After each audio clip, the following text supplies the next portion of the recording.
Hi hello ನಮಸ್ಕಾರ ಎಲ್ರಿಗೂ welcome to my YouTube channel the updated Kannadiga. Karnataka ರಾಜ್ಯ ರಾಜಕಾರಣದಲ್ಲಿ ಚಾಣಕ್ಯ ರಾಜಕಾರಣಿ, ಟ್ರಬಲ್ ಶೂಟರ್ ಎಂದೇ ಖ್ಯಾತಿ ಗಳಿಸಿರುವ ಉಪಮುಖ್ಯಮಂತ್ರಿ ಡಿಕೆ ಶಿವಕುಮಾರ್ ಅವರ ಮಾತು, ನಡೆ ಹಾಗೂ ಭಾಷಣಗಳು ಇತ್ತೀಚೆಗೆ ಸಾಕಷ್ಟು ಗೊಂದಲಕ್ಕೆ ಕಾರಣವಾಗ್ತಾ ಇದ್ದಾವೆ ಹಾಗೂ ಕಾಂಗ್ರೆಸ್ ತೊರೆದು ಬಿಜೆಪಿಗೆ ಹತ್ತಿರವಾಗ್ತಾ ಇದ್ದಾರಾ ಅಂತ ಅನುಮಾನಗಳು ಸಹ ಮೂಡ್ತಾ ಇದ್ದಾವೆ.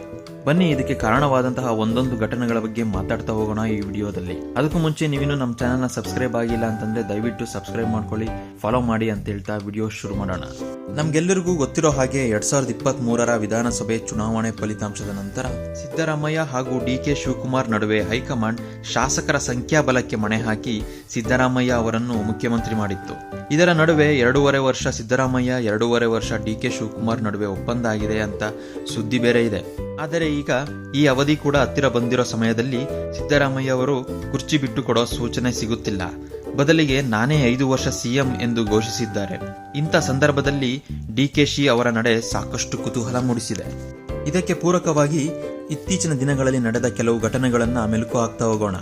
ಮೊದಲನೆಯದಾಗಿ, ಇದೇ ಫೆಬ್ರವರಿಯಲ್ಲಿ ಪೂರ್ತಿ ಕಾಂಗ್ರೆಸ್ ಇನ್ಕ್ಲೂಡಿಂಗ್ ಎಐಸಿಸಿ ಅಧ್ಯಕ್ಷ ಮಲ್ಲಿಕಾರ್ಜುನ್ ಖರ್ಗೆ ಅವರು ಸಹಿತ ಪ್ರಯಾಗ್ರಾಜ್ನ ಕುಂಭಮೇಳವನ್ನು ವಿರೋಧಿಸಿದಾಗ ಡಿಕೆ ಶಿವಕುಮಾರ್ ಅವರು ಕುಟುಂಬ ಸಮೇತ ಪವಿತ್ರ ಗಂಗೆಯಲ್ಲಿ ಮುಳುಗಿ ಕುಂಭಮೇಳದಲ್ಲಿ ಭಾಗವಹಿಸಿದ ನಂತರ ಸಾಕಷ್ಟು ಕಾಂಗ್ರೆಸ್ ನಾಯಕರು ಅಲ್ಲಿನ ವ್ಯವಸ್ಥೆ ಬಗ್ಗೆ, ಅಲ್ಲಿನ ಆಯೋಜನೆ ಬಗ್ಗೆ ಟೀಕೆ ಮಾಡ್ತಿರೋ ಸಂದರ್ಭದಲ್ಲೇ ಡಿಕೆ ಶಿವಕುಮಾರ್ ಅವರು ಕುಂಭಮೇಳ ಚೆನ್ನಾಗಿ ಆಯೋಜನೆ ಮಾಡಿದ್ದಾರೆ ಅಂತ ಹೊಗಳಿದ್ರು. ಜೊತೆಗೆ I am A Born Hindu, ನಾನು ಹಿಂದೂ ಆಗಿ ಹುಟ್ಟಿರೋದ್ರಿಂದ ಪಾಲ್ಗೊಳ್ಳೋದ್ರ ತಪ್ಪೇನಿದೆ ಅಂತ ಕೇಳಿದ್ರು. ತದನಂತರದಲ್ಲೇ ಮಾರ್ಚ್ ನಲ್ಲಿ ಕೊಯಂಬತ್ತೂರ್ನ ಸದ್ಗುರು ಅವರ ಈಶಾ ಫೌಂಡೇಶನ್ ನ ಮಹಾಶಿವರಾತ್ರಿ ಕಾರ್ಯಕ್ರಮದಲ್ಲಿ ಪಾಲ್ಗೊಂಡ್ರು. ಅದು ಯಾರ ಜೊತೆ? ಕೇಂದ್ರ ಗೃಹ ಮಂತ್ರಿ ಅಮಿತ್ ಶಾ ಅವರ ಜೊತೆ. ಇದು ಮಹತ್ವ ಪಡೆಯೋಕೆ ಮತ್ತೊಂದು ಕಾರಣ, ಸದ್ಗುರು ಜಗ್ಗಿ ವಾಸುದೇವನ್ ಅವರು ಬಲಪಂಥೀಯ ಸನ್ಯಾಸಿಯಾಗಿ ಗುರುತಿಸಿಕೊಂಡಿದ್ದಾರೆ. ಆದ್ದರಿಂದ ಬಿಜೆಪಿಯ ಅಮಿತ್ ಶಾ ಪಾಲ್ಗೊಂಡಿದ್ದಕ್ಕಿಂತ ಡಿಕೆಶಿ ಪಾಲ್ಗೊಂಡಿದ್ದು ವಿಶೇಷವಾಯಿತು. ಸ್ವತಃ ತಮಿಳುನಾಡಿನ ಆಡಳಿತಾರೂಢ ಪಕ್ಷ ಡಿಎಂಕೆ, ಕಾಂಗ್ರೆಸ್ನ ಮಿತ್ರ ಪಕ್ಷ ಆಗಿರುವಂತಹ ಡಿಎಂಕೆ ಕೂಡ ಈ ಕಾರ್ಯಕ್ರಮದಿಂದ ದೂರ ಸರಿದಿತ್ತು. ಅಂಥದ್ರಲ್ಲಿ ಡಿಕೆ ಶಿವಕುಮಾರ್ ಪಾಲ್ಗೊಂಡಿದ್ದು ಎಲ್ಲರ ಕಣ್ಣು ಹುಬ್ಬೇರಿಸುವಂತೆ ಮಾಡಿತ್ತು. ಮೂರನೆಯದಾಗಿ, ಧರ್ಮಸ್ಥಳದ ವಿಚಾರದಲ್ಲಿ ಎಸ್ಐಟಿ ರಚನೆ ಮಾಡಿದ್ದೇ ಕಾಂಗ್ರೆಸ್ ಸರ್ಕಾರ. ಆದರೆ ಅದರ ವರದಿ ಬರುವ ಮುನ್ನವೇ ಡಿಕೆ ಶಿವಕುಮಾರ್ ಇದೊಂದು ಷಡ್ಯಂತ್ರ, ಧರ್ಮಸ್ಥಳದ ವಿರುದ್ಧ ಷಡ್ಯಂತ್ರ ನಡೀತಾ ಇದೆ ಅಂತ ಹೇಳ್ತಾರೆ. ನಾಲ್ಕನೇ ಘಟನೆ, ಏಕಾಏಕಿ ಸದನದಲ್ಲಿ ಎದ್ದು ನಿಂತ್ಕೊಂಡು RSS ಗೀತೆ ನಮಸ್ತೆ ಸದಾ ವತ್ಸಲೆ ಮಾತೃಭೂಮಿ ಅಂತ ಹಾಡ್ತಾರೆ.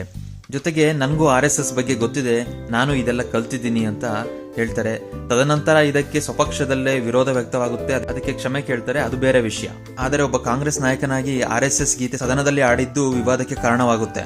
ಮತ್ತು ಬಿಜೆಪಿಯ national general secretary BL Santosh ಅವರ ಬಗ್ಗೆ ಅವಹೇಳನಕಾರಿಯಾಗಿ ಮಾತಾಡಿದಾಗ ತಿಮ್ರೊಡ್ಡಿ ಅವರ ಬಂಧನಕ್ಕೆ ಕರೆ ಕೊಟ್ಟು ಅದನ್ನ ಸಮರ್ಥಿಸಿಕೊಂಡ್ರು. ಆರನೆಯದಾಗಿ, ನರೇಂದ್ರ ಮೋದಿ ಅವರು ಯೆಲ್ಲೋ ಲೈನ್ ಮೆಟ್ರೋ ಉದ್ಘಾಟನೆಗೆ ಬೆಂಗಳೂರಿಗೆ ಬಂದಾಗ ಅವರ ಜೊತೆ ತುಂಬಾ ಆತ್ಮೀಯವಾಗಿ ಕಾಣಿಸ್ಕೊಳ್ತಾರೆ.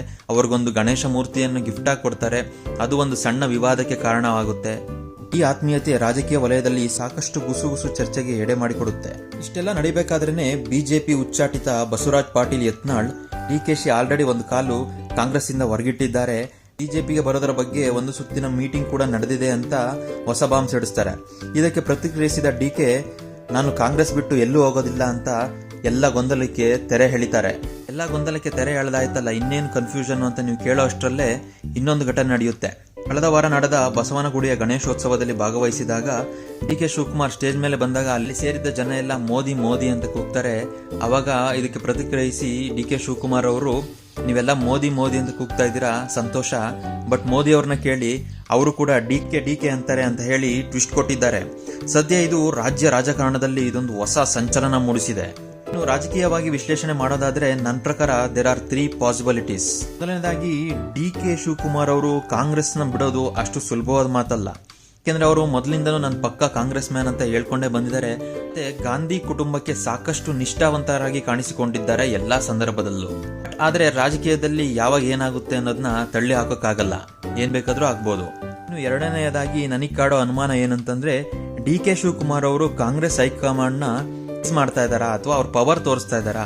ಯಾಕೆಂದ್ರೆ ಸಿದ್ದರಾಮಯ್ಯರವರ ಅಧಿಕಾರಾವಧಿ 2.5 ವರ್ಷ ಆಗ್ತಾ ಇದೆ. ನನ್ನ ಸಿಎಂ ಮಾಡ್ಲಿಲ್ಲ ಅಂತಂದ್ರೆ ನನ್ನ ದಾರಿ ನಾನು ನೋಡ್ಕೊಬೇಕಾಗುತ್ತೆ. ಮತ್ತೆ ಸಿದ್ದರಾಮಯ್ಯ ಅವರಷ್ಟು ಶಾಸಕರ ಬೆಂಬಲ ನನಗಿಲ್ಲ ಅಂತಂದ್ರು ನನ್ನ ಜೊತೆ ಇರೋ ಶಾಸಕರ ಜೊತೆ ಒಂದು ಚಾನ್ಸ್ ತಗೋತೀನಿ ಅಂತ ಒಂದು ಹಿಂಟ್ ಕೊಡ್ತಾ ಇದ್ದಾರೆ ಹೈಕಮಾಂಡ್ಗೆ. ಕೊನೆಯದಾಗಿ DK ಅವರು ಆಲ್ರೆಡಿ 2028 ಎಲೆಕ್ಷನ್ಗೆ ಪ್ಲಾನ್ ಮಾಡ್ತಿದ್ದಾರೆ ಅಂತ. ಅವ್ರಿಗನ್ಸುತ್ತೆ ಸಿದ್ದರಾಮಯ್ಯನವರ ನಂತರ ಒಂದು left ecosystem, Ahinda vote bank ಸಿದ್ದರಾಮಯ್ಯನವರಿಗೆ ಸಪೋರ್ಟ್ ಮಾಡಿದಷ್ಟು ನನಗೆ ಸಪೋರ್ಟ್ ಮಾಡೋದಿಲ್ಲ.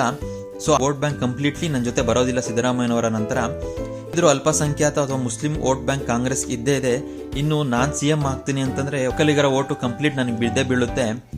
ಆದರೆ ಬಿಜೆಪಿಯ ವೋಟ್ ಬ್ಯಾಂಕ್ ಏನಿದೆ, forward communities, Lingayat or Brahmin ವೋಟ್ಗಳನ್ನ ನಾನು ಹೇಗಾದ್ರೂ ಮಾಡಿ ಸೆಳಿಬೇಕು, ನಾನು ಸರ್ವೈವ್ ಆಗಬೇಕಾದ್ರೆ ಅಥವಾ ಎಲೆಕ್ಷನ್ ವಿನ್ ಆಗಬೇಕಾದ್ರೆ ಅಂದ್ಬಿಟ್ಟು ಆ ದೃಷ್ಟಿಯಿಂದ ಅವರು ಹಿಂದುತ್ವದ ಕಡೆ ವಾಲಿದ್ದಾರೆ ಅಂತಲೂ ಹೇಳ್ಬೋದು, ಅಥವಾ ಹಿಂದುತ್ವದ ಕಡೆ ಸ್ವಲ್ಪ ಸಾಫ್ಟ್ ಆಗಿದ್ದಾರೆ ಅಂತಲೂ ಹೇಳ್ಬೋದು. ಇಷ್ಟರಲ್ಲಿ DK ಶಿವಕುಮಾರ್ ಅವರ ಮುಂದಿನ ನಡೆ ಏನಾಗುತ್ತೆ ಅಂತ ನಿಮ್ಗೇನ್ ಅನ್ಸುತ್ತೆ ಅಂತ ನಿಮ್ಮ ಅಭಿಪ್ರಾಯನ ಕಮೆಂಟ್ ಮಾಡಿ. ನೋಡೋಣ ಮುಂದಿನ ದಿನಗಳಲ್ಲಿ ಏನೇನು ಬದಲಾವಣೆ ಆಗುತ್ತೆ ಅಂತ. ವಿಡಿಯೋ ಇಷ್ಟ ಆಗಿದ್ರೆ ನಮ್ಮ ಚಾನಲ್ಗೆ ಲೈಕ್ ಮಾಡಿ, ಶೇರ್ ಮಾಡಿ, ಕಮೆಂಟ್ ಮಾಡಿ, ಸಬ್ಸ್ಕ್ರೈಬ್ ಮಾಡಿ. ಹಾಗೂ ನಮ್ಮ ಚಾನಲ್ ಇನ್ಸ್ಟಾಗ್ರಾಮಲ್ಲಿ ಕೂಡ ಇದೆ, ಆ ಲಿಂಕ್ನ ಡಿಸ್ಕ್ರಿಪ್ಷನಲ್ಲೂ ಹಾಕಿದ್ದೀನಿ. ದಯವಿಟ್ಟು ಅಲ್ಲೂ ಹೋಗಿ ನಮ್ಮ ಚಾನಲ್ನ ಲೈಕ್ ಮಾಡಿ ಅಂತ ಹೇಳ್ತಾ ಈ ವಿಡಿಯೋನ ಮುಗಿಸ್ತಾ ಇದ್ದೀನಿ. ಮತ್ತೆ ನೆಕ್ಸ್ಟ್ ವಿಡಿಯೋದಲ್ಲಿ ಸಿಗ್ತೀನಿ. ಅಲ್ಲಿವರೆಗೂ love you all, take care, bye bye.